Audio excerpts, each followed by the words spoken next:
Hi, welcome to another episode of Silver Fox Scotland. For nearly 20 years now, the SNP government have issued severe and sustained and savage budget cuts to the fire service in Scotland.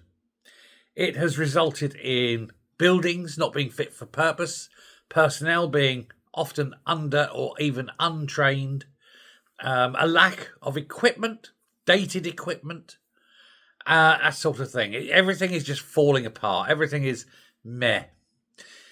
What's worse, though, is response times. Since the SNP came to power, response times to fires and other incidents have more than doubled. This is costing lives. This is costing capital, losses. This is costing jobs. It's costing a lot. But it seems the SNP don't care. They could put money into the fire service, but they've elected to waste it elsewhere on things that don't really matter.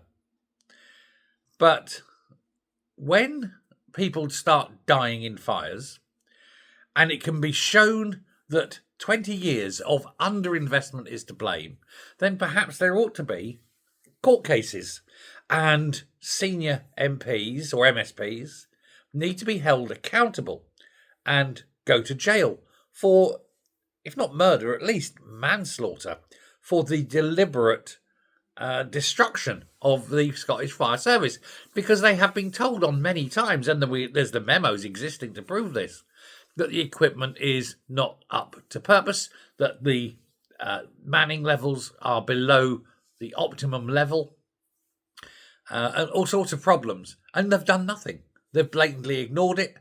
And they've deliberately allowed it to fall into disrepair. That sounds to me as though there's a blatant disregard for the health and safety of people. The duty of care has disappeared, if you will. And if firefighters are injured, of course, and it can be blamed on the lack of investment, then that most certainly is a court case waiting to happen. And so, whilst I don't want anyone actually harmed or killed, I would love for court cases to happen. I'd love for the SNP to be held responsible and have to pay, not out of government money, but out of their own back pocket. It was those ministers' decisions. They were told personally. They personally made the decision. They must be personally responsible. If that was made the case, an awful lot of things would change, don't you think? Until then, please God, stay safe. Don't have a fire, because chances are nobody is going to turn up. Thanks a lot. Bye.